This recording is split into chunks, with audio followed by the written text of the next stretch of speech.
সম্প্রতি নেত্রকোনায় এক মাদ্রাসা ছাত্রীকে ঘিরে ঘটে যাওয়া ঘটনাকে কেন্দ্র করে পুরো দেশ জুড়ে তৈরি হয়েছে তীব্র আলোচনা আর বিভ্রান্তি। কেউ মেয়েটির পক্ষে কথা বলছেন, আবার কেউ বলছেন নির্দোষ একজন শিক্ষককে ফাঁসানো হচ্ছে।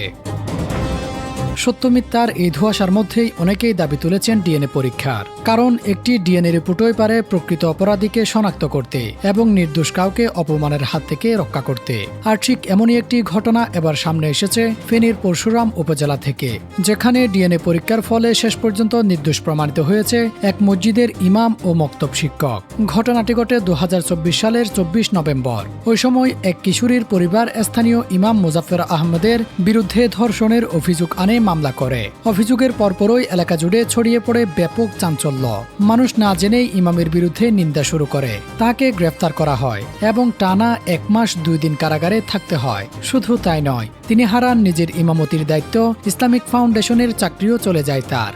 বহু বছরের সুনাম মুহূর্তেই ধুলোয় মিশে যায়। কিন্তু তদন্তের এক পর্যায়ে সামনে আসে চাঞ্চল্যকর সত্য।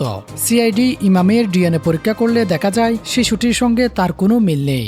এরপর সন্দেহের ভিত্তিতে কিশোরীর বড় ভাই মুর্শেদের ডিএনএ পরীক্ষা করা হয়, আর তখনই বেরিয়ে আসে ভয়াবহ সত্য। শিশুটির জৈবিক পিতা আসলে তার আপন ভাই মুর্শেদ। তদন্তকারীরা নিশ্চিত হওয়ার পর মুর্শেদকে গ্রেফতার করা হয়। বর্তমানে সে কারাগারে রয়েছে।